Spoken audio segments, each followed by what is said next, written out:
हरे कृष्णा प्रभु जी and माता जी। आप सभी का एक बार फिर स्वागत है। हम यहाँ एकत्रित हो रहे हैं होते हैं भगवत गीता, भगवान का गीत, जो भगवान ने अपने वाणी में अर्जुन को हमारे लिए सुनाया था। और वो भी उसी परिस्थिति में सुनाया था जिस परिस्थिति में, जिस युद्धजन्य परिस्थिति में हम रहते हैं। हमें अभी उसी तरह के प्रश्नों का सामना करना पड़ता है, लेकिन हम वो प्रश्नों को डिफाइन नहीं कर सकते। इसलिए भगवान ने खुद ही प्रश्नों को डिफाइन किए, अर्जुन के माध्यम से खुद ही प्रश्नों के आंसर दिए, और वही हम समझने का प्रयास कर रहे हैं।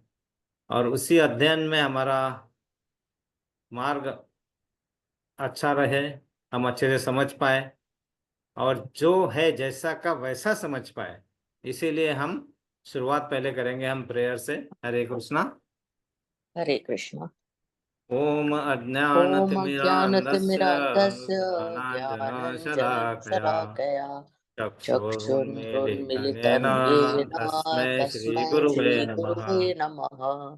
श्रीचैतन्यमनोभीष्टं श्रीचैतन्यमनोभीष्टं स्थापितं येन स्थापितं भूतले येन भूतले स्वयं स्वयं रूपा रूप कदा कदा मह्यं मह्यं ददाति ददाति स्वन्तं स्वपदान्तिकम्। दान्तिकम्। वन्देऽहं वन्देऽहं श्रीगुरो श्रीगुरुः श्रीयुतपदकमलं श्रीयुतपदकमलं श्रीगुरून् श्रीगुरून् वैष्णवांश्च वैष्णवांश्च।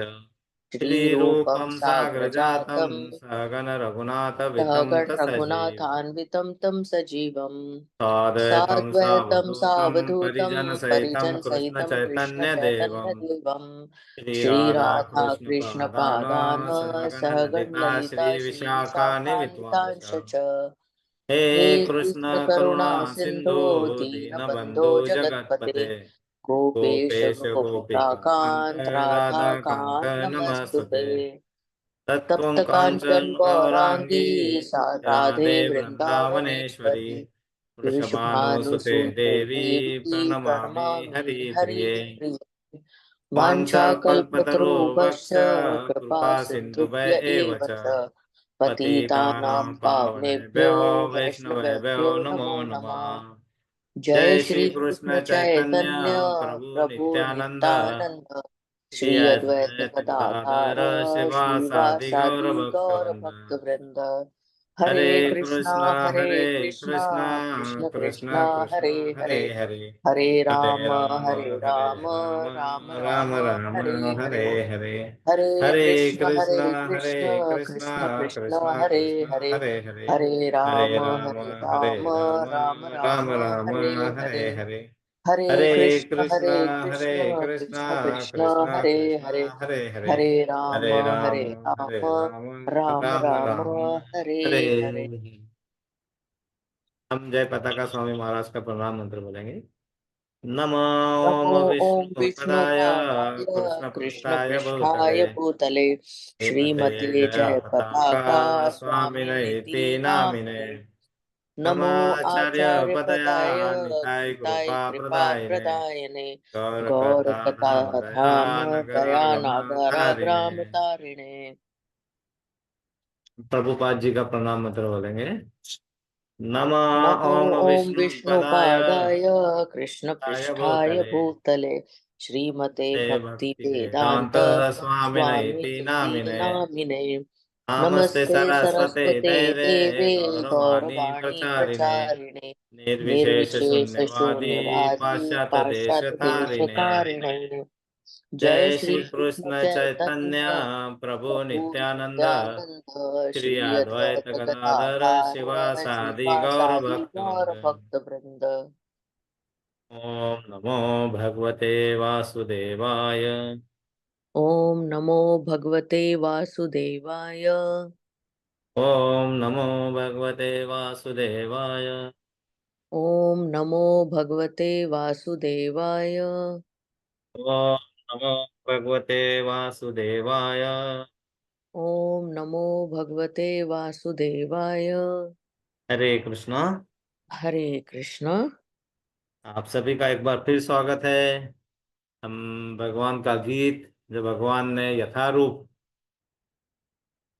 गाया था, जिसको प्रभुपाद जी ने हमारे लिए बहुत ही सरल तरीके से प्रस्तुत किया है, तो हम उसी का अध्ययन करने का प्रयास कर रहे थे, ताकि हम जो भी कार्य कर रहे हैं भौतिक जगत में, उसका दृष्टिकोण आध्यात्मिक दृष्टिकोण हो जाए और हम उसी कार्य को कृष्ण भावना भावित होकर कर पाए, और उसका क्या प्रोसेस होता है, किस तरह करना चाहिए, वो सब समझने का प्रयास कर रहे थे। और हम बहुत ही इम्पोर्टेंट जगह पे थे, जहाँ अध्याय दूसरा भगवत गीता का, गीता का सार, जिसमें भगवान अर्जुन को बड़े प्यार से हर तरीके से समझा के बुझा के, उसके प्लस माइनस बता के, उनके कर्तव्य के बारे में बता के, उनके कर्म क्या है वो बता के, कर्म को सकाम कर्म से निष्काम कर्म कैसे कर सकते वो बता के, भक्ति क्या होती है वो बता के, तुम्हें किस तरह बिहेव करना चाहिए ताकि तुम जो भी कर रहे हो उसका अच्छे से अच्छा लाभ मिल सके, और तुम जो मेरे से संपर्क टूट गया तुम्हारा, मतलब भगवान से हमारा जो संपर्क टूट गया है, उसे पुनः स्थापित करने के लिए कैसे करना चाहिए वो सब समझा रहे हैं। और अर्जुन उस युद्ध में खड़े होके बड़े दुविधा के मनस्थिति से बाहर आके धीरे धीरे जो असली परिस्थितियां है उसको समझ के भगवान की उपस्थिति में उस युद्ध को लड़ने के लिए तैयार हो रहा है। लेकिन उसमें भगवान सब उसको समझा रहे हैं, और हम समझ रहे थे भगवान ने क्या किया था कि अर्जुन को समझाना शुरू किया था कि तुम्हें करना क्या है। तो ये भगवत गीता है का टोटल हमारा 700 श्लोकास में ये डिस्ट्रीब्यूशन इस तरह से है, अगर आप देख पा रहे हैं तो। आपके टोटल 18 अध्याय हैं।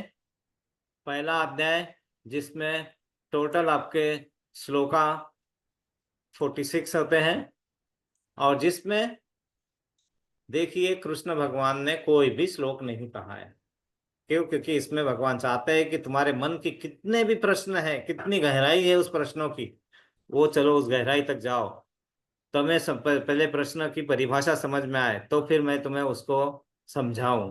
तो पहले उनको किसी भी तरह से जितने भी मन में दुविधा आ रहा है सबको बाहर आने दिया, और वो जो चीज मन में आ रहे थे अर्जुन के, जो करना चाह रहे थे, वही चीज का वर्णन आंखों देखा हाल संजय धृतराष्ट्र को बता रहे थे। और इसमें एक ही श्लोक है धृतराष्ट्र का, जो पूरे भगवत गीता में एक ही है, लेकिन उसका बहुत अच्छा मीनिंग था, हमने देखा था।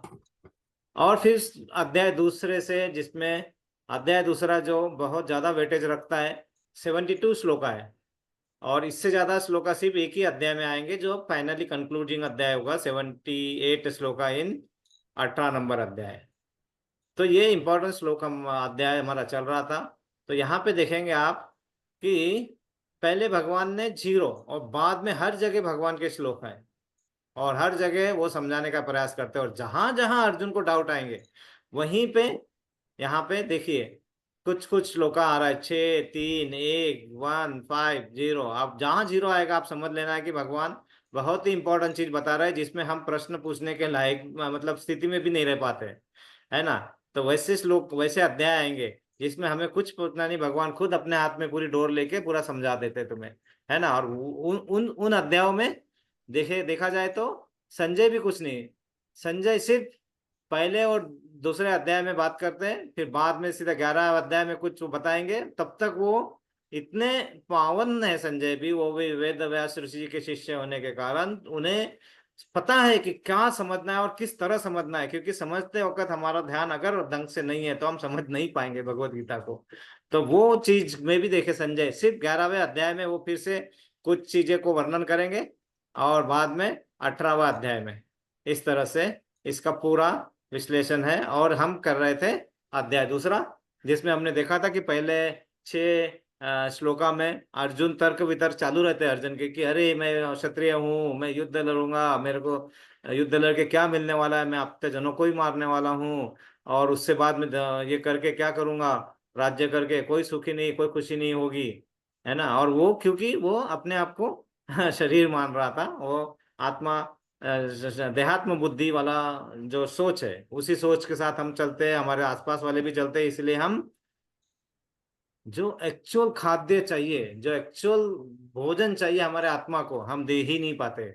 और वो कैसे दिया जाए वही समझने का प्रयास, समझाने का प्रयास कर रहे हैं भगवान यहाँ पे। प्रभुपाद जी ने हमारे लिए बहुत अच्छे से वर्णन किया हुआ है। तो वो पहले 6 श्लोका में अर्जुन तर्क वितर्क करते रहते हैं, बाद में उन्हें समझ में आता है। और 7वें से 10वें श्लोका में, सॉरी, हाँ, पहले 6 श्लोका की बात थी, और बाद में 7वें से 10वें श्लोका में उनमें परिवर्तन आता है। वो भगवान कृष्ण को अपने मित्र से गुरु मानना शुरू करते हैं, और फिर शिष्य, मित्र से शिष्य में उनका परिवर्तन। फिर जैसे ही शिष्य में वो होते हैं, भगवान अपने हाथ में उसकी धुरा लेते हैं और उन्हें समझाना चालू करते हैं कि आत्मा के बारे में समझाते हैं। अरे उठ, युद्ध कर, आत्मा क्या होती है उसके बारे में समझाते हैं। 11 से 30 श्लोका में बहुत डिटेल में पढ़ा हमने। 31 से 38 में उनमें कर्तव्य क्या है अपना, कैसे करना चाहिए, और युद्ध करना तुम्हारा कर्तव्य है, उसके बारे में उसे बताते हैं। और बाद में वो समझाते हैं कि तुम्हारी जो बुद्धि है, वो बुद्धि अगर ढंग से यूज करोगे तो वही तुम्हें निष्काम कर्म योग बता सकेगी। मतलब जो भी आप कर्म कर रहे हो, वो कर्म की रिएक्शन आपको न लगेगी। तो अच्छी रिएक्शन भी नहीं और बुरी रिएक्शन भी नहीं, दोनों भी नहीं। तो वो जब हम कर्म करते हैं और उसकी रिएक्शन हमें ना लगे, तो हम क्या करते हैं, उसमें फल की आशा ना रखते हैं, तो वो निष्काम कर्म कहलाता है। तो वो उस कर्म योग के बारे में 39 से 46 श्लोका में बताया था भगवान ने। हम बिटवीन 46 to 53 के ऑलमोस्ट एंड में थे, जिसमें बुद्धि और निष्काम कर्म योग के बारे में ही भगवान बता रहे हैं अर्जुन को। तो हम उसको आगे ले जाते हैं अभी। तो आगे हमने पिछले बार श्लोका पढ़ा था, ओपन करता हूँ, या तो हमने श्लोका नंबर 55 पढ़ा था, 2.55 आई थिंक, या यस। तो हमने लास्ट टाइम श्लोका नंबर 2.55 पढ़ा था, जिसमें भगवान ने कहा था कि हे पार्थ, जब मनुष्य मनोधर्म से उत्पन्न होने वाली इंद्रिय तृप्ति की समस्त कामनाओं का परित्याग कर देता है, और जब इस तरह से विशुद्ध हुआ उसका मन आत्मा में संतोष प्राप्त करता है, तो वह विशुद्ध दिव्य चेतना को प्राप्त कहा जाता है, मतलब स्थित प्रज्ञ। और इसके पहले क्या था, अर्जुन ने पूछा था कि आप समझा तो रहे मुझे बड़े बड़े शब्दों में, स्थित प्रज्ञ, दुख में भी दुखी नहीं होना है, सुख में भी सुखी, बहुत मतलब सुख में भी बहुत ज्यादा उछलना नहीं है, कूदना नहीं है ना, तो अपने को स्थिर रहना है। लेकिन वो स्थित प्रज्ञ आदमी होता क्या है, वो चलता कैसा है, वो बोलता कैसा है, वो दिखता कैसा है, ये सब मुझे बताओ। क्योंकि ये सब चीजें नहीं रहेगी तो मैं एक पुतला हूं मैं भी, मुझे क्या समझेगा स्थित प्रज्ञ क्या होता है। तो फिर भगवान उसे समझाते। इसके पहले श्लोका में अर्जुन ने पूछा था कि स्थित प्रज्ञ है क्या, तब भगवान ने उन्हें बताया था, उनको समझा के, कि स्थित प्रज्ञा, ये प्रश्न पूछने के बीच में ही प्रभुपाद जी बड़े इससे बताते हैं कि जब तक आप ये ना समझ पाओगे कि आपका प्रश्न क्या है, हम आगे नहीं बढ़ पाते। तो वहां पे बताया था कि आपका मन जो है वो स्थिर होना चाहिए, और स्थिर करने के लिए हमें क्या करना होता है वो समझाया था। तो वो समझाने में क्या बताया था कि हमारा एक्चुअल प्रोसेस कैसे होना चाहिए, कि हमारी जो इंटेलिजेंस, जो बुद्धि है, वो बुद्धि हमारे मन को कंट्रोल करना चाहिए, और हमारा मन फिर इंद्रियों को आगे बढ़ाने के, इंद्रियों को कार्य करने के आदेश देना चाहिए। लेकिन हमारा होता उल्टा है, हमारी इंद्रियां हमारे मन को खींचती रहती है। कुछ खाने की इच्छा हुई तो उसको मन को उधर ले जाते, जैसे टेस्ट मुंह को लगा कि ऐसा है। कुछ देखने की इच्छा हुई तो हमारी इंद्रियां मन को उधर खींच के ले जाती है, और फिर मन क्या करता है, किसी तरह बुद्धि से समझौता कर लेता है, वो कहीं तक वही कंप्रोमाइज कर लेते हैं, और इस पे हम आगे बढ़ते रहते हैं। और उसमें हमें क्या होता है मालूम है, हमें क्षणिक आनंद की अनुभूति होती है। और क्षणिक आनंद जो है ना, वो इल्यूजन है। प्रभुपाद हर लेक्चर में बताते हैं कि हम जिस वर्ल्ड में है, माया वर्ल्ड में, कलयुग में, ये सब इल्यूजन है, इल्यूजन। ये एक्चुअली प्रतिबिंब है एक्चुअल आध्यात्मिक जगत का। यहाँ वृंदावन है तो गोलक धाम वृंदावन उसका प्रतिबिंब, लेकिन वृंदावन यहाँ पे भी उतना ही पवित्र है जितना गोलक धाम है। तो यहाँ पे हमें जो भी चीज है वो प्रतिबिंब है। और ये जो बनाया हुआ वर्ड है, ये भगवान की अपरा शक्ति, मतलब अपरा शक्ति, माया शक्ति, माया देवी, उसके कंट्रोल में। ऑफ कोर्स वो सब कंट्रोल जो है फाइनली भगवान के हाथ में। तो यहाँ पे क्या करते हैं, आपका मन स्थिर होना चाहिए, मन को कंट्रोल करना है, जो कि दुनिया में सबसे ज्यादा चंचल कुछ है तो मन ही है। एक सेकंड में कहीं से कहीं चला जाता है, यहां से यूरोप भाग जाता है, यूरोप से इंडिया भाग जाता है, कहीं से कहीं भी चला जाता है, with in second, fraction of second, उसका कोई कंट्रोल, कोई लगाम नहीं है हमारे पास।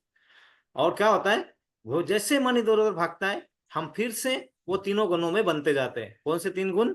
रजोगुण, सतोगुण और तमोगुण। इन तीनों गुणों में हम बनते जाते हैं, क्योंकि हम प्रकृति के नियम के अंदर ही हमारा कार्य चलता है, क्योंकि प्रकृति के तीन नियम बंधे हुए। और इन तीन नियमों में हम बंधे होने के कारण क्या होता है कि हमारे जो भी कार्य है, जो भी हम करते हैं, वो इन तीनों गुणों के अंदर ही आ जाते हैं, और उससे क्या होता है कि वो निष्काम कर्म की तरफ बढ़ नहीं पाते। तो हम क्या चाहते हैं, नहीं नहीं, मुझे तो गोलकधाम जाना है, जो मेरा भगवान से मेरा कनेक्शन टूटा है, वो कनेक्शन पुनः स्थापित करना है।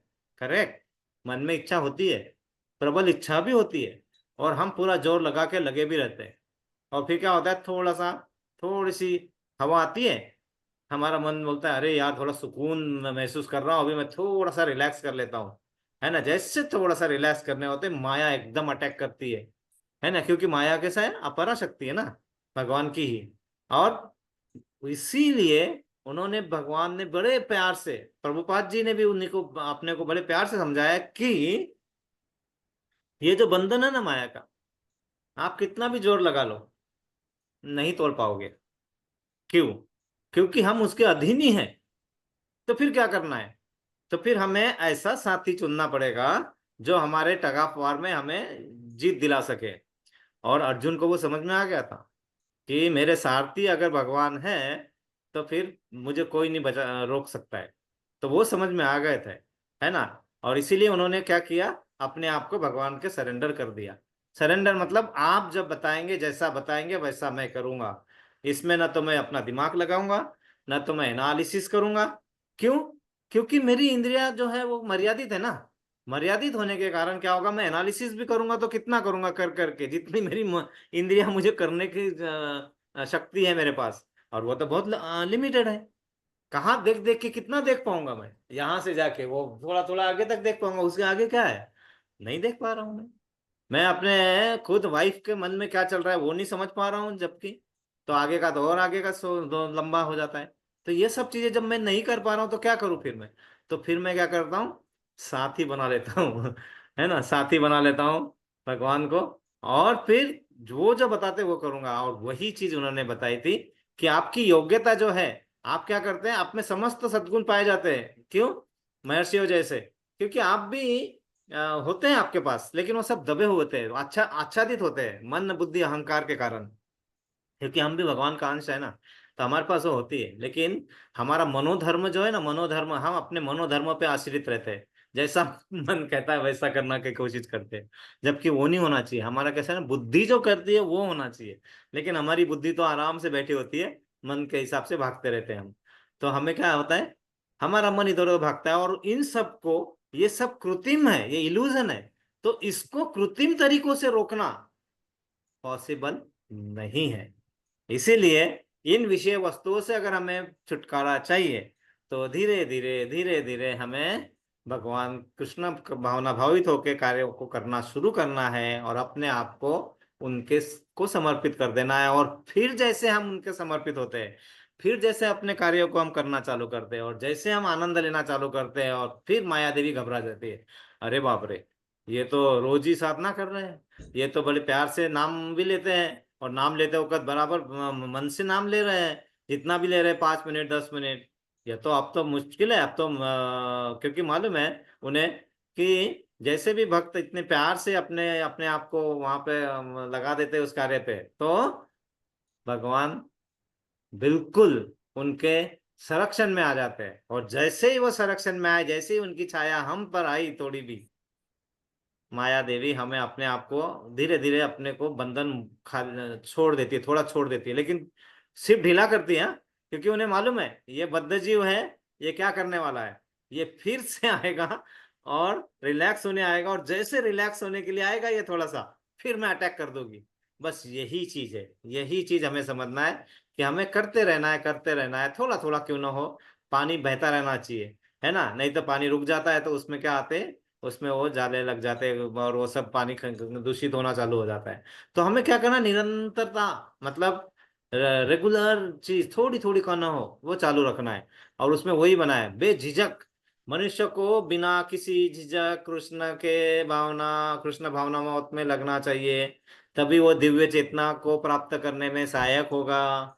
उसकी जो जो प्रोसेस है, अगर वो सरेंडर नहीं करता है और अपनी ही शक्ति लगा रहा है और अपनी शक्ति से ही करना चाह रहा है, अरे मैं क्या, मैं तो क्या इतना नॉलेज प्राप्त कर सकता हूँ, मैं तो कितना आगे कर सकता हूँ, ये मैं ईगो वाला प्रॉब्लम जब तक अलग नहीं कर सकते हम, नहीं कर पाएगा, और हम खुद नहीं कर पाएंगे।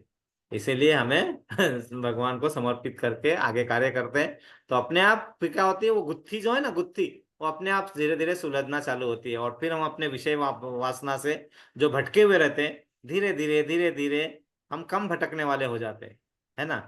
क्योंकि हमारे कर्म हम कैसे करना है हमें पता नहीं होते, हम करते रहते हैं, हम दान भी करते हैं, लेकिन हमें पता नहीं होता कि हम दान सही तरह से कर रहे हैं कि नहीं कर रहे हैं। हम कुछ भी करते हैं, उसका फल भी हमें अच्छा मिला कि नहीं, कुछ नहीं है हमारी, क्योंकि हमारे हेतु ऐसा होता है कि मैं दान कर रही हूँ, कर रहा हूँ तो मुझे इसका फल मिलना चाहिए।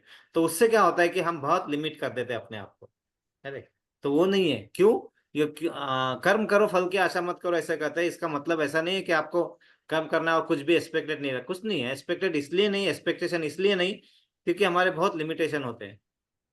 और ऐसा न करने की कारण है, क्यों, क्योंकि नेकी व्यर्थ नहीं जाती, सब लेखा जोखा रखते हैं, औरों को फूल दिए जिसने उसके ही हाथ महकते हैं, है ना। कहीं दीप मिले तो बाती बन, तू भी किसी का साथी बन, मन को मान सरोवर कर दे तो ही मोती पाएगा, पता नहीं किस रूप में आके नारायण मिल जाएगा। हमें नहीं पता है, लेकिन कुछ चीजें कैरेक्टरिस्टिक्स बताइए, कैसे है ना। नेकी व्यर्थ नहीं जाती, लेखा जोखा रखते हैं सब भगवान, है ना। तो आपकी नेकी करते रहो, लेखा जोखा रखते हैं, और उस औरों को फूल दिए जिसने उसके ही हाथ महकते हैं। तो अगर आप दूसरों के लिए फूल की तरह रहोगे तो आपके हाथ महकते रहेंगे, आपको कोई आगे बढ़ने से रोक नहीं पाए। कोई दीप मिले तो बाती बन, तू भी किसी का साथी बन। अरे कहीं मिला, जहां पे भी चांस मिला वहां पे अपना ज्ञान का प्रकाश, अपने को ज्ञान लेना है और प्रकाश बांटना है। वो तू भी किसी का साथी बन, मन को मान सरोवर कर दे, मतलब मन को इतना बड़ा कर, वो छोटी छोटी चीजों को नहीं, मैंने किया उसने नहीं किया फिर मैं क्या करूं, हट, इतना करके भी कुछ नहीं है, वो तो अपने गाली ही दे रहे हैं। ठीक है, हमें इस कठिनाई मार्ग पे कठिनाई आएगी तो सहते चलो, मजा लेते चलो और आगे बढ़ते चलो। तो मन को मान सरोवर कर ले तो ही मोती पाएगा, है ना। और पता नहीं किस रूप में आके नारायण मिल जाएगा। तो ये सब हमारा हुआ था, बीच पे गैप आ गई थी, इसलिए थोड़ा सा हमें इसको रिवाइज करना पड़ा। हम अगले श्लोक में जाते हैं। तो यहाँ पे क्या बताया आखिर में, हम अपने मन को निरंतर भगवान का सेवक मानते हुए सहज रूप में सदैव प्रसन्न रहता है। अगर मन ने ये मान लिया कि मैं भगवान का सेवक हूँ, तो फिर हमें ये नहीं लगता है कि अरे मैं ये काम कर रही हूँ क्या यार, ये रोज काम करना पड़ता है, लेकिन वही हमने लग लिया कि ये तो कृष्णा के लिए कर रहे हैं, वही करते ही हम एक्चुअली है, लेकिन वो मन में लाना होता है। वो मन में लाया तो फिर हम वही कार्य आनंद से कर सकते हैं, है ना। सिंपल चीज लिखी होती है कि डोंट वर्क फॉर हैप्पीनेस, प्रसन्नता लाने के लिए कोशिश मत करो, हर कार्य को प्रसन्न होके करो, प्रसन्नता और सफलता अपने आप तुम्हारे पास आएगी। ऐसा है, तो कार्य को प्रसन्न होके, और प्रसन्न कब कर सकते हैं, जब हम उसके लिए करें जो हमारे लिए सब कुछ कर रहा है, तो हम प्रसन्न रहेंगे। और हमारे लिए सब कुछ करने वाले तो पता है सभी को, हमारे ठाकुर जी है ना। तो हम आगे का श्लोक पढ़ते हैं, है ना। श्लोक का नंबर 2.56। ओके, श्लोक का नंबर 2.56। ओके, तो हम पढ़ते हैं इसको। दु दुखेषु अनुद्विग्न मनः, सुखेषु विगत स्पृहा। यहाँ पे किसी ने पेन चला दिया है। वीतराग, एक मिनट वही है। हाँ, वीतराग भय क्रोध स्थित धीर्मुनिरुच्यते। हरे कृष्णा। और कोई पढ़ने की स्थिति में है? यहाँ किसी का पेन चला हुआ है, इसको मैं निकाल नहीं सक रहा हूँ। दुखेषु अनुदिग्भ्रमणा सुखेषु विगतस्पृहा वीतरागभयक्रोधा स्थिता धीर्मुनिरुच्यते। हरे बोल, हरे कृष्णा, बहुत हरि अच्छा। बोल। माता जी और कोई पढ़ेंगे? जी प्रभु जी, यस पढ़ती माता हूँ। जी। दुखेन वनु दुखेननुद्विषमनाः सुखेषु विगतस्पृह वीतराग भय क्रोधः स्थित धीर्मुनिरुच्यते। हरि बोल, हरे हरे कृष्ण। बोल, हरे कृष्णा।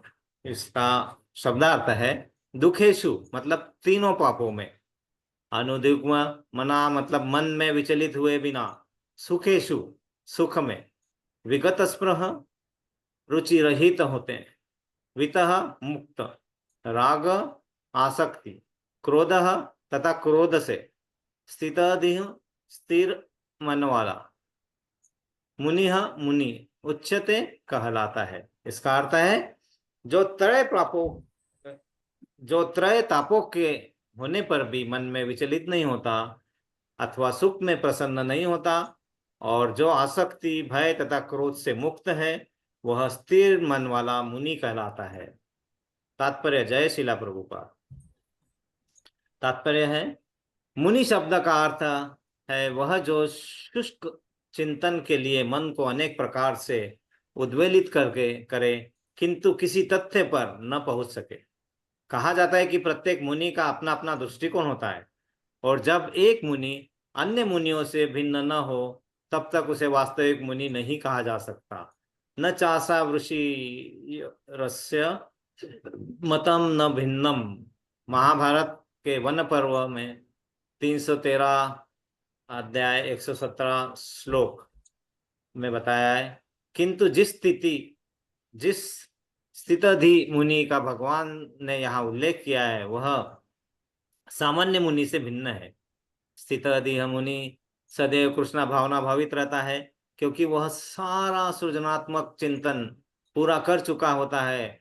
वह प्रशांत निशेष मनोरंथांतर स्त्रोत रत्न 43 कहलाता है, तथा जिसने शुष्क चिंतन की अवस्था पार कर ली है और इस निष्कर्ष पर पहुंचा है कि भगवान श्री कृष्ण या वासुदेव ही सेम सब कुछ है। वासुदेव सर्वमिति स महात्मा सुदुर्लभ, वह स्थिर चित्त मुनि कहलाता है। ऐसा कृष्णा भावना भावित व्यक्ति तीनों पापों के संघात से तनिक भी विचलित नहीं होता, क्योंकि वह इन कष्टों मतलब तापों को भगवत कृपा के रूप में लेता है, और पूर्व पापों के कारण अपने को अधिक कष्ट के लिए योग्य मानता है, और वह देखता है कि उसके सारे दुख भगवत कृपा से रंच मात्र रह जाते हैं।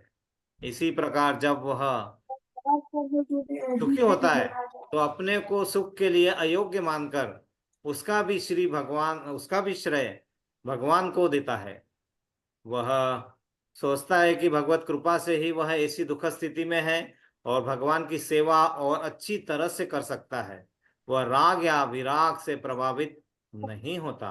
राग का अर्थ होता है कि ऐसी इंद्रिया आसक्ति का अभाव, ऐसे ऐसे इंद्रिय आसक्ति का अभाव। किंतु कृष्णा भावना भावित में स्थिर व्यक्ति में न तो राग होता है न तो विराग, क्योंकि उसका पूरा जीवन ही भगवत सेवा में अर्पित रहता है। फलतः सारे प्रयास असफल रहने पर भी वह क्रुद्ध नहीं होता, चाहे विजय हो या न हो।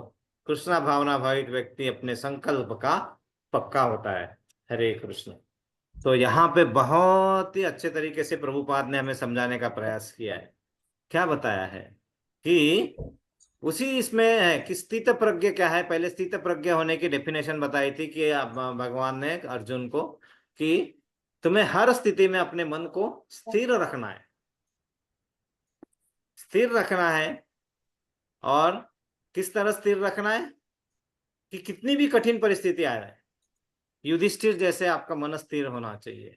युद्ध जैसे स्थिति में भी आपका मन जहां स्थिर होगा उसे युधिष्ठिर कहते हैं। तो वो स्थिति भी आ जाए तो भी आपको डगमगा नहीं है, क्योंकि आपके मन में वो विश्वास होना चाहिए कि जो भी हम कर रहे हैं, हमारे जो कर्म है वो हमने समर्पित किए हुए हैं, मतलब हमारे साथ में भगवान है। हम भगवान के साथ रहने से काम नहीं हो पाएगा ना, क्योंकि हम भगवान के साथ है तो क्या होता है कि हमारा मन इतना विचलित है, इतना चंचल है कि हम फटाफट with in second, fraction of second हमारा मन वहां से हट जाता है, और फिर क्या होता है, हम फिर से किसी न किसी दुविधा में फंस जाते हैं। तो सिर्फ हम भगवान के साथ रहने से नहीं, भगवान हमारे साथ, और भगवान भक्तों के साथ हमेशा रहते हैं, लेकिन हमारी निरंतरता बनी होनी चाहिए, है ना। हम विजिटर ना हो, हम वहां पे रेगुलर आते रहे, रेगुलर कार्य करते रहे, अपना करे, नहीं तो विजिटर कभी आए अगले बार ना आ पाए, अरे थोड़ा ये काम था, थोड़ा वो काम था, ये सब होता रहे अगर, है ना, तो वो सब इसमें नहीं, ये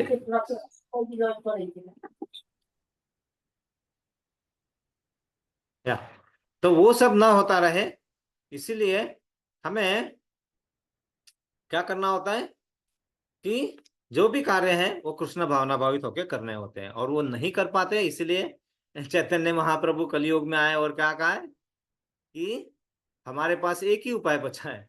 उपाय क्या है? हरि नाम, भगवत नाम, है ना। का अम, नाम बिना कली काले नार धर्मा, सर्वनाम सर्वमात्र, यही शास्त्र मर्मा। मतलब इस कली काल में नाम के बिना हमारे पास कोई धर्म नहीं है, और वही नाम सब कुछ है, उसी नाम में सब कुछ है, यही हर शास्त्र का मर्म है। ये कहा है, ऑलरेडी बताया है ना। तो इसीलिए वो करो। लेकिन क्या होता है कि हम क्या बोलते हैं, अरे नाम लेने से ऐसा क्या हो जाएगा यार, कितना मैं नाम तो लूंगा, लेते रहता हूँ, लेती रहती हूँ, हो क्या जाएगा। यही चीज समझ में आनी चाहिए कि उससे शुद्धिकरण होता है। हम जब इस कार्य में लगे रहते हैं तो हमारा मन अपने आप अपने आप अपने आप क्या होता है कि अंदर जो भी चीज छुप के बैठी है ना, छुप के क्या बैठा होता है, रावण, राक्षस हमारे अंदर छुप के बैठे हुए हैं। लेकिन जैसे हम नाम लेते, कंटिन्यूअस लेते रहते, तो पहले कैसे जब शुरू लेते हैं ना तो वो गले तक ही रहता है, यहाँ तक हरे कृष्ण कृष्ण हरे हरे हरे नाम राम राम राम हरे हरे तक होता है। फिर धीरे धीरे जब हम कंटिन्यूअस लेते जाते हैं तो क्या होता है, वो धीरे और उतरता है, तो अंदर मन की तरफ बढ़ता है ना। वो मन की तरफ बढ़ता है, और फिर उसके बाद में फिर हमने छोड़ दिया तो क्या होता है, जब तक मन तक गया वो वापस पूरा जीवा तक वापस आ जाता है। लेकिन जब कंटिन्यूअस रहता है उसमें, है ना, हमारा मन कार्य में करते होकर अगर हम बोलेंगे कि हम कार्य भगवान के लिए कर रहे हैं, तो क्या होता है, जहां तक गया उस पर प्रेशर बना रहता है ऊपर से, तो वो प्रेशर से फिर से नाम थोड़ा अंदर जाता है, फिर थोड़ा अंदर जाता है, और जहां ये छुपे बैठे होते हैं ना ये राक्षस और ये सब, फिर उनको भागना पड़ता है वहां से, फिर वो भागना चालू करते हैं। इसको बोलते हैं शुद्धिकरण का प्रयास। ये होता है शुद्धिकरण, है ना। ऐसा नहीं है कि वहां पे जाके, ऐसा नहीं है, ये होता है। नहीं तो क्या होता है, हम थोड़ा करेंगे फिर थोड़ा छोड़ देते, तो उसमें क्या होता है, वहां तक जाता है फिर वापस आ जाता है, स्प्रिंग जैसा। हमें कैसा, स्प्रिंग को वो प्रेशर बना बना के रखोगे और वहां तक जाएगा, खटाक से वो बाहर फेंकेगा। एक समय ऐसा आता है कि हमारे पास देखेंगे कि हमें ऐसा लगता है कि अब तो बस इसमें बहुत मजा आ रहा, आनंद आ रहा है। यस, वही निरंतरता चाहिए। तो उसमें फिर वो करते वक्त, और फिर वो करते वक्त कैसा है, इतने बड़ी बड़ी बातें हमें बताई जाती है ना कि आप सिर्फ कार्य करो। आपको कोई अगर आपको दुख दे तो भी आप उसको, उसमें भी आप दुखी मत हो, है ना। आपको कितने भी दुख आए, आपको क्या समझना है, और जो सही बात है एक्चुअली, कि हमारे जो भी दुख आते हैं यहाँ पे, दुखालय जो है हम इस कलयुग में, तो हमारे किस कारण आते हैं, हमारे किसी न किसी अगले पहले कर्मों का कुछ न कुछ लेखा जोखा रहता है, उसके कारण हमें कुछ न कुछ यहाँ पे भुगतना पड़ता है। तो हम वो रेडी नहीं रहते, नहीं समझ पाते ऐसा कैसा, वो देखो ना, वो कुछ भी नहीं कर रहा है, भगवान का नाम नहीं ले रहा, कुछ नहीं कर रहा है, और कितना ऐश कर रहा है। अरे भाई समझना है, वो सब माया जगत में इल्यूजन है। वो सब कितना भी कर करके पैसा कमा के मतलब सब अच्छे से रहना है। अच्छे से रहना एक बहुत अच्छी बात है ना, हम खुश रहना बहुत सादा है, बहुत सिंपल है। लेकिन हम खुश हैं ये दिखाना दूसरों को बहुत कठिन है, और उसी में हमारा ज्यादा से ज्यादा समय हमें उसी में लगता है। हम खुश रहने के लिए तो कर रह लेंगे, लेकिन हम खुश है यह दिखाने के लिए हमें बहुत प्रयत्न करने पड़ते हैं, अथक प्रयत्न करने पड़ते हैं, और वो प्रयत्न हम कहीं ना कहीं कम पड़ जाते हैं। इसीलिए क्या कहते हैं, भगवान नाम हमारा निरंतर जब चलते रहता है कार्यों में हमारे, तो क्या होता है कि वो अपने आप वो खुशी का अंदर माहौल बनते रहता है, और फिर वो आता भी खुशी से ही है, अरे हाँ चलो मैं खाना बना लेते हैं, भगवान के लिए बना रहे हैं अभी तो, चलो मस्त खुशी से। और जब किचन में खाना प्यार से बनता है तो सबके पेट में भी सब प्यार से जाएगा, और वही चीज वो हमारे विचारों में परिवर्तित होती है। बोलते हैं अरे क्या फर्क पड़ता है यार, कांदा लहसुन खाए या नहीं खाए, इससे कैसा क्या फर्क पड़ जाएगा। कुछ ज्यादा नहीं फर्क पड़ेगा। फर्क इतना ही पड़ेगा कि आपकी जो विचारों की शुद्धता है, वो आते आते आते आते आते आते आपको करोड़ों साल, हजारों साल, लाखों साल लग जाते हैं।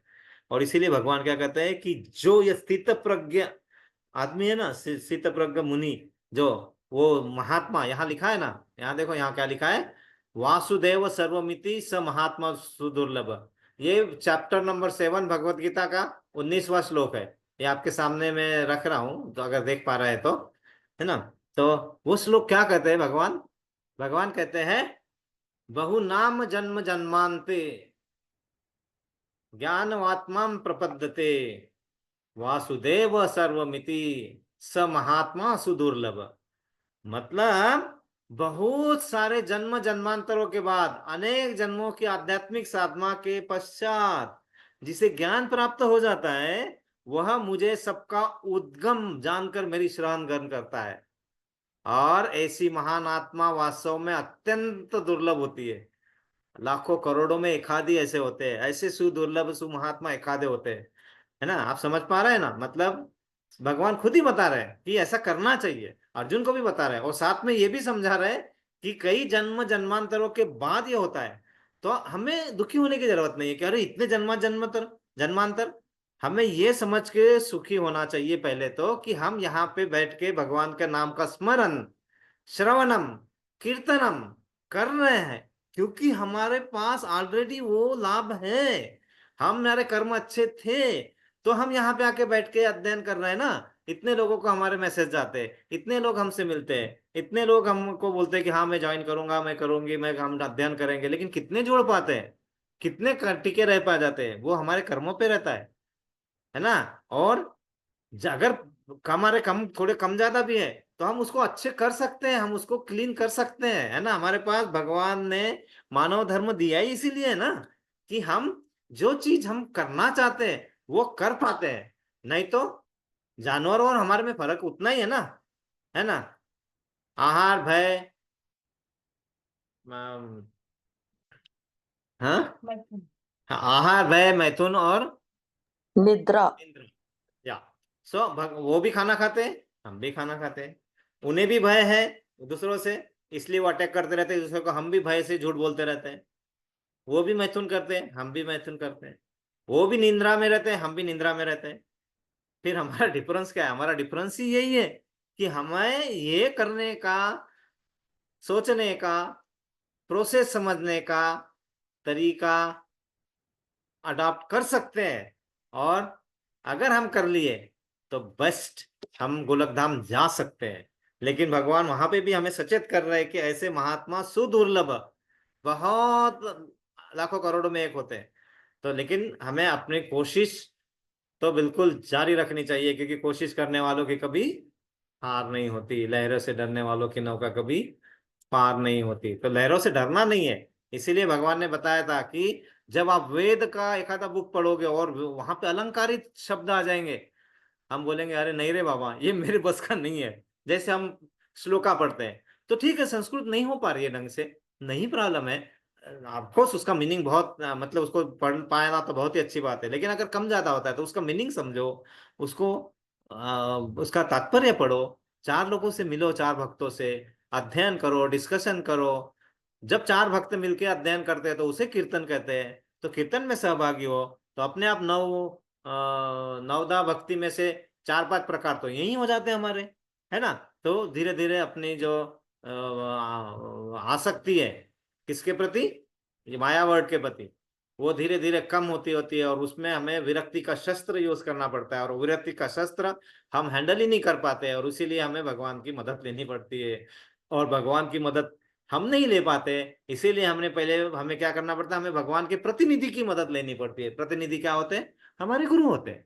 क्यों, क्योंकि गुरु, उस गुरु परंपरा से जो भगवान ने सबसे पहले सूर्य देवता को बताया था ज्ञान, वहां से मनु, विवस्वान मनु, फिर इक्ष्वाकु जो राम भगवान के उस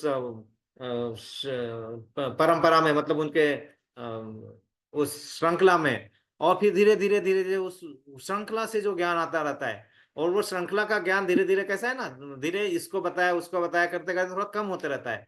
जब उसका ज्ञान थोड़ा कम होता है, उसका इम्पैक्ट कम होता है, तो भगवान फिर से आते हैं, यदा यदा ही धर्मस्य ग्लानिर्भवति भवति भारत, है ना। तो जब जब उसका कम होता है असर, फिर आ जाते हैं, है ना, परित्राणाय साधूनाम विनाशाय च दुष्कृताम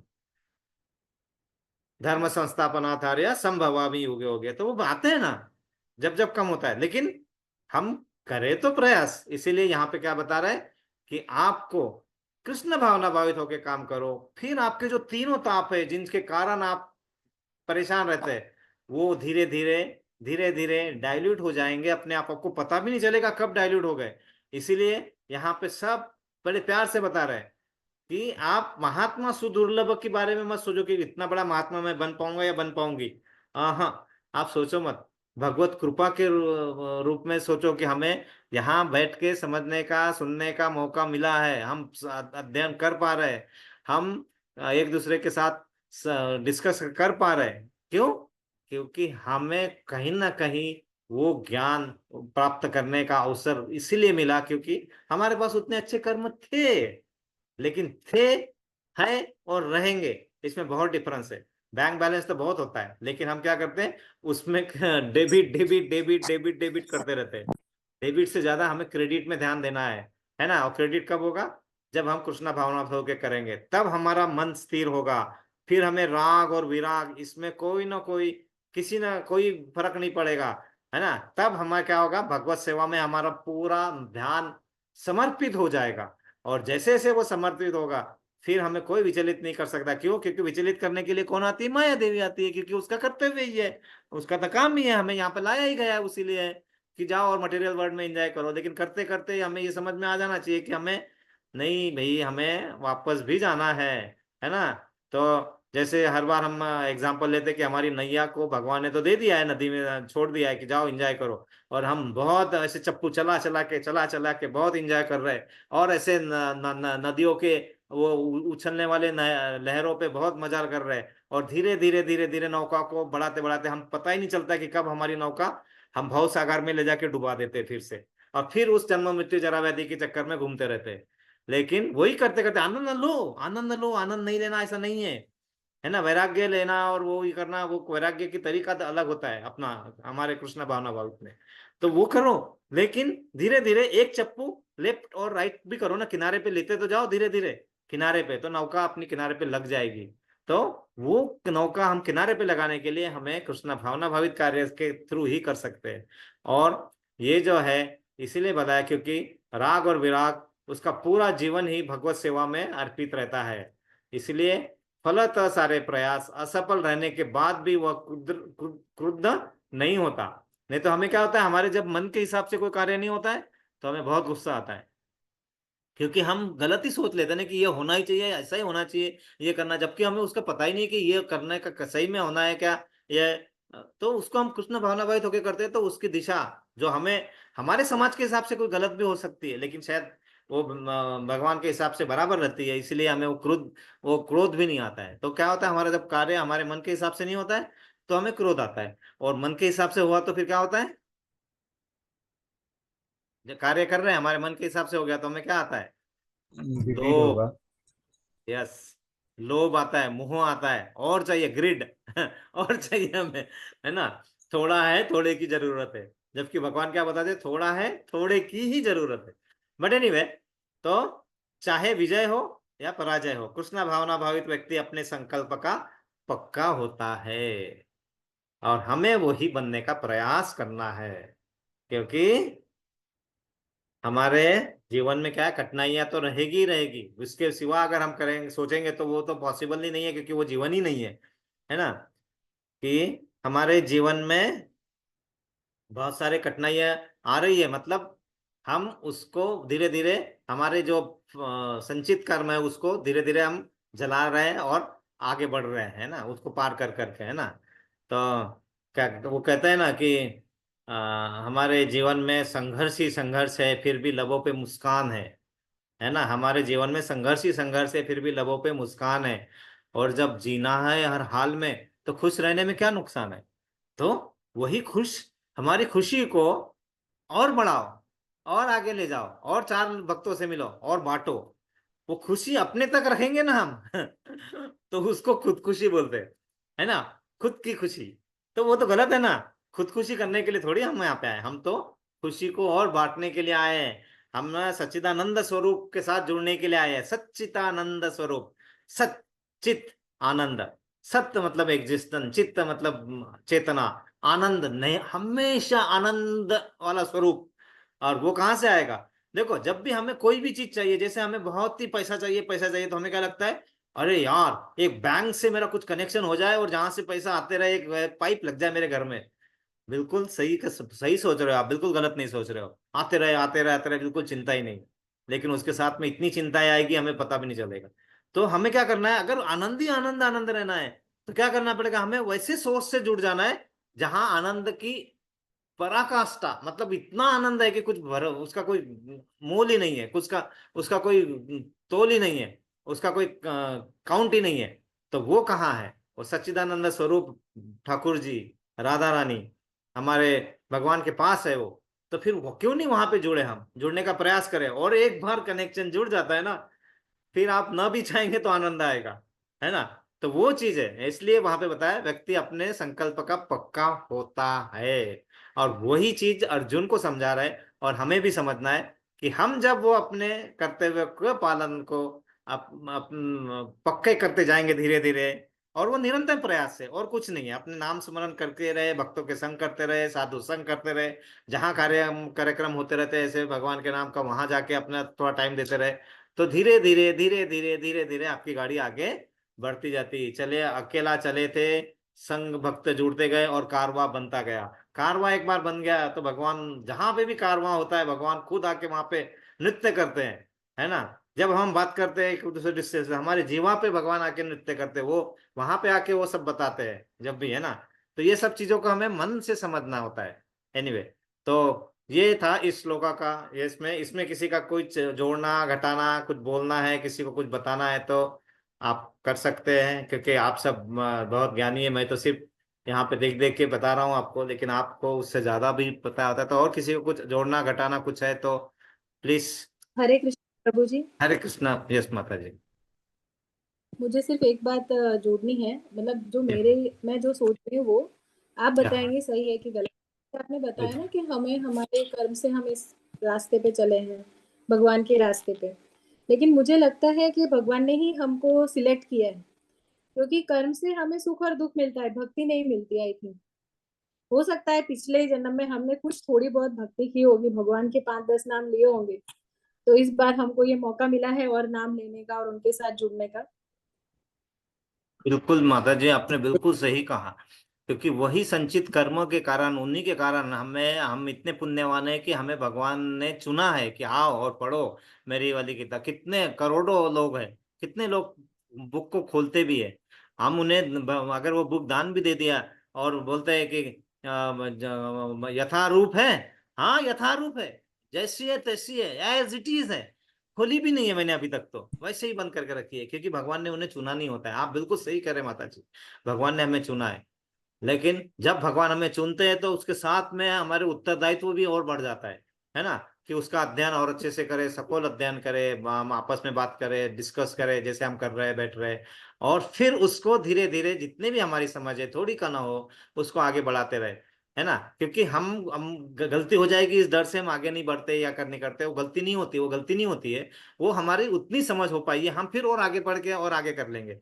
तो बिल्कुल माता जी आपने सही कहा, ठाकुर जी चुनते हैं, और जब चुन लेते हैं तो फिर हमें बिल्कुल उस राह पे बिल्कुल छोड़ते नहीं है। वो हमें छोड़ते नहीं है। हम जब जब भी कहीं कुछ इसमें आते हैं तो किसी न किसी रूप में हमें बता देते हैं, समझा देते हैं या करवा लेते हैं, है ना। तो बिल्कुल सही कहा माता जी, धन्यवाद आपने। एकदम सही जी जी, समय हरे सही। यस बेटा, बिल्कुल सही। और किसी का कुछ प्रश्न या कुछ जोड़ना है। सो हम आगे बढ़ते हैं, अगला श्लोक करते हैं, श्लोका नंबर 27। कोई पढ़ पाएगा। श्लोका नंबर 27, सॉरी नॉट 27, जी, सॉरी। हाँ यस माता जी बोलिए। 27। यः सर्वत्रानभिस्नेहः सतत प्राप्य शुभाशुभं नाभिनन्दन्ति न द्वेष्टि तस्य प्रज्ञा प्रतिष्ठता। यह बहुत अच्छा माता जी। हरि हाँ कृष्ण। हरि बोल। हरे कृष्णा। और कोई पढ़ेगा? हाँ पढ़ो। मोना माता जी पढ़ रहे हैं, हाँ। यः सर्वत्रानभिस्नेहस्त तत् प्राप्य शुभाशुभं नाभिनन्दन्ति न द्वेष्टि तस्य प्रज्ञा प्रतिष्ठिता। बहुत बहुत अच्छा। और कोई पढ़ेंगे प्रभु जी? दो माता जी ने पढ़ लिया। जी मैं पढ़ता हूँ। यस प्रभु जी। यः सर्वत्रानभिस्नेहः तत्प्राप्य शुभाशुभं नाभिनन्दति न दृष्टि तस्य प्रज्ञा हरि प्रतिष्ठिता। बोल। हरि बोल। यस।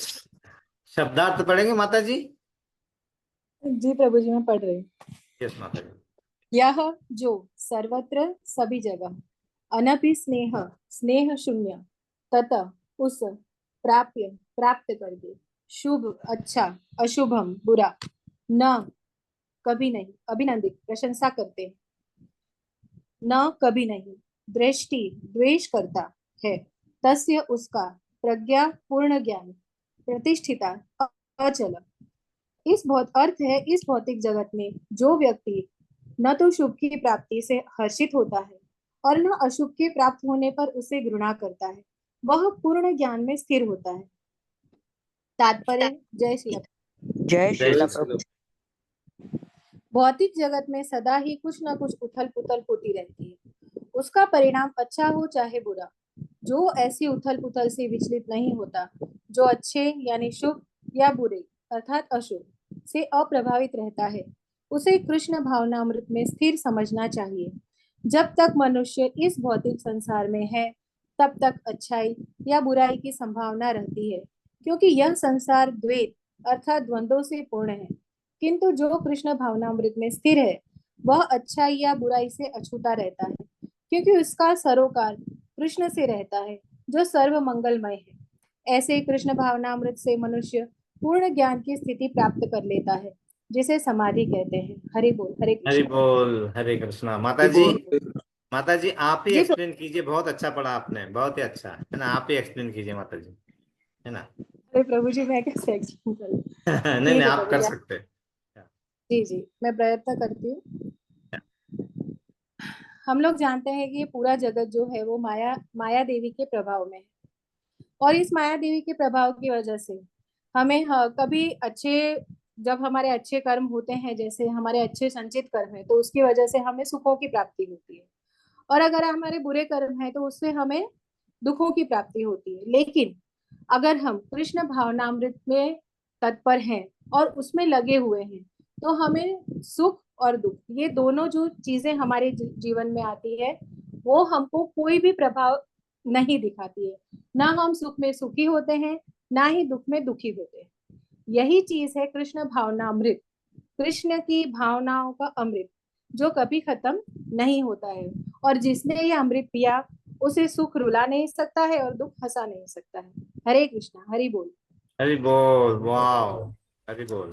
बहुत अच्छा। आपने अमृत पिलाया हमें। अमृत अपने कर्णों के थ्रू हमें अमृत पीने को मिला। बहुत ही अच्छा। तो ये कृष्ण भावना का जो अमृत है वो बहुत ही इम्पोर्टेंट है। इससे क्या होता है कि हमें ये सीखना आ जाता है कि दुख हो या सुख हो, है ना, उसमें हमें विचलित ना हो।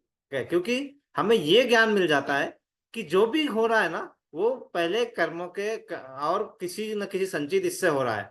और जब हमारे कभी कभी हम पूरे कृष्ण भावनामृत होके भी हमारे जब दुख का आभार मतलब भार बढ़ता रहता है, तो समझ लेना चाहिए कि हमारे जो दुख के जो मतलब जो संचित कर्म थे, उसको भगवान फास्ट फॉरवर्ड करके फटाफट फटाफट आपको वो आपके वो कर्म को जो पहले रिएक्शन थे उसको जला रहे हैं, और आपको उससे जल्दी जल्दी बाहर ले जाने के लिए प्रयास कर रहे हैं, है ना। आपने बहुत सारे एग्जाम्पल देखे होंगे जिसमें हमें समझ नहीं पाते, जैसे सिंपल एग्जाम्पल देख लीजिए कर्ण का, है ना। कर्ण ने इतना अच्छा काम किया, लेकिन वहां पे भगवान चाहते थे कि उसको वहां से बाहर ले जाए जल्दी से।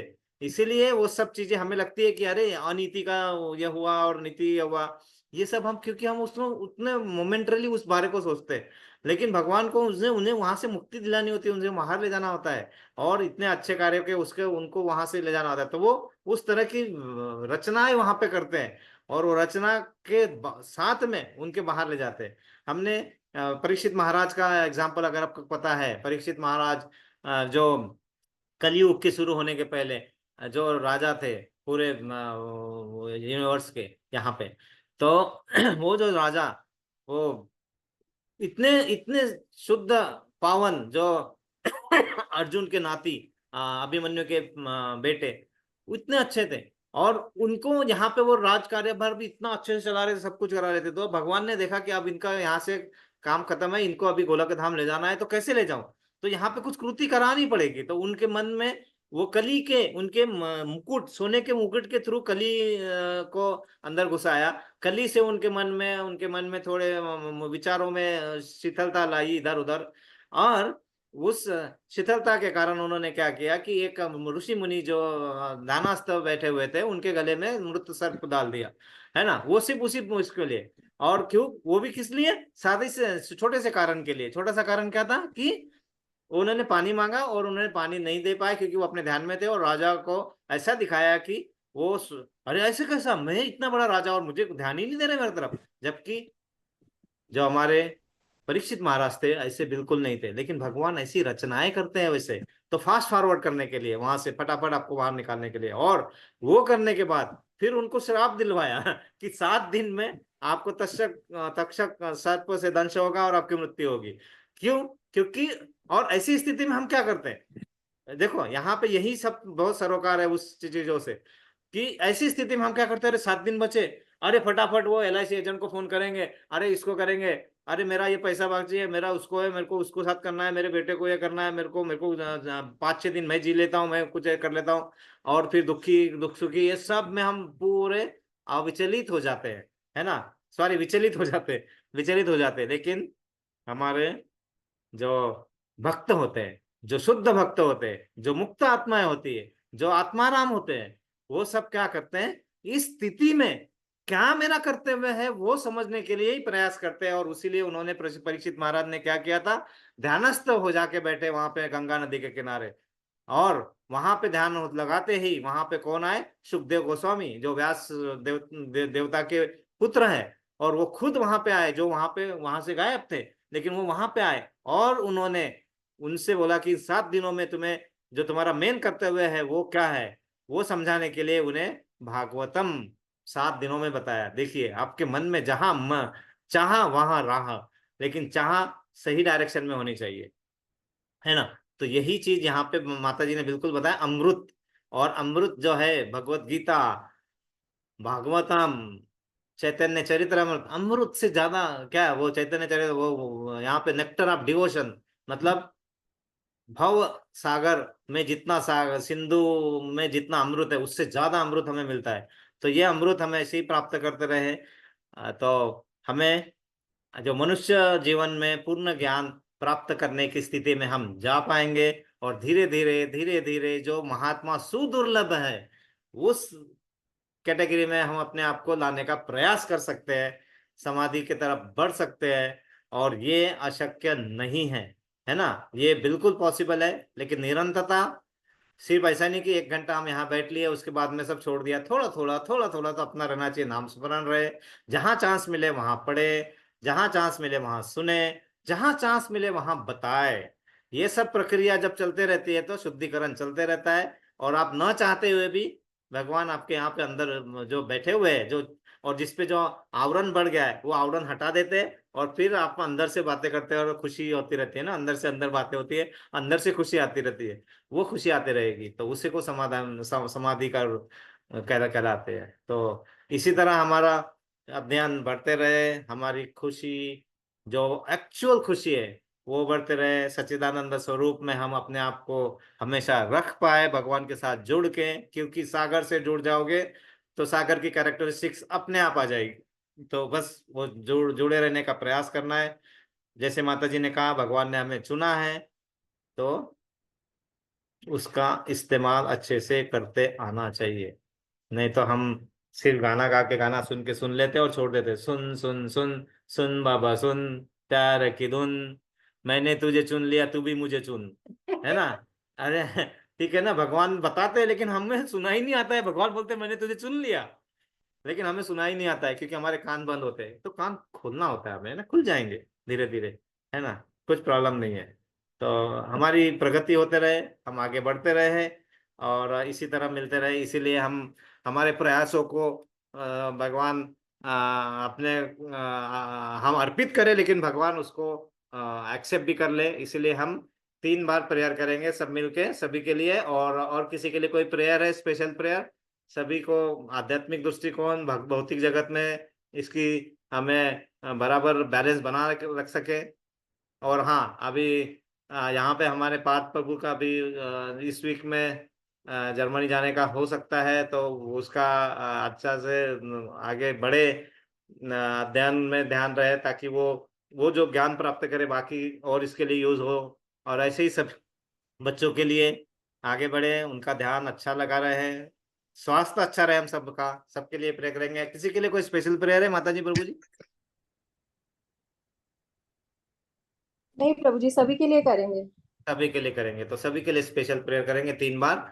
हरे कृष्णा हरे हरे कृष्ण हरे कृष्णा कृष्ण कृष्णा कृष्ण कृष्णा कृष्ण हरे हरे हरे हरे, हरे हरे राम राम हरे हरे राम राम, राम राम राम राम हरे हरे हरे हरे, हरे हरे कृष्ण कृष्णा हरे हरे कृष्ण कृष्णा कृष्ण कृष्णा कृष्ण हरे कृष्णा हरे हरे हरे, हरे राम हरे राम, राम राम राम राम हरे हरे हरे हरे, हरे हरे कृष्ण हरे कृष्ण कृष्णा कृष्ण कृष्णा हरे कृष्णा हरे हरे हरे, हरे हरे राम राम हरे राम, राम राम राम राम हरे हरे हरे हरे, हरे कृष्णा। और इस ज्ञान रूपी गंगा को हमारे तरफ बहुत सरल तरीके से लाने के लिए, उस नल में जो जंग लगा था उसको खोल के प्यार से सामने रखने के लिए प्रभुपाद जी ने जो प्रयत्न किए, उन प्रयत्नों के लिए, और उसी कारण हम यहाँ पे, इसलिए हम प्रभुपाद जी के लिए 3 बार प्रेयर करेंगे। हरे हरे हरे कृष्णा कृष्ण हरे हरे कृष्णा कृष्ण कृष्णा कृष्ण कृष्णा कृष्ण हरे हरे हरे हरे, हरे हरे राम राम हरे हरे राम, राम राम राम राम राम हरे हरे हरे हरे, हरे हरे कृष्ण कृष्णा हरे हरे कृष्ण कृष्ण कृष्णा कृष्ण कृष्णा हरे कृष्णा हरे हरे हरे, हरे राम हरे राम राम, राम राम राम हरे राम हरे हरे हरे, हरे कृष्ण हरे कृष्ण कृष्णा कृष्ण कृष्णा हरे कृष्णा हरे हरे हरे, हरे हरे राम राम, राम राम राम राम हरे हरे हरे।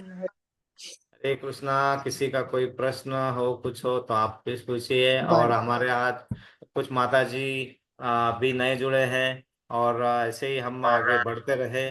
माता जी प्रभु जी, तो अगर माता जी प्रभु जी, अगर आप 1-1 मिनट आपको इंट्रोड्यूस कर देंगे, जो आज पहले बार जुड़े हैं, तो अच्छा होगा। कर प्रभु जी सकेंगे पहले आप? वो फिनिश कर ले वांछा कल्पत्र हाँ, यस पूरा माता जी, जैसे आपकी इच्छा, आपकी वो आज्ञा, नहीं प्रभु है ना। जी उसको ओके, फिनिश हाँ, कर लेना ठीक होता है, कर उसके लेते। बाद अपन अपनी बातचीत ठीक है।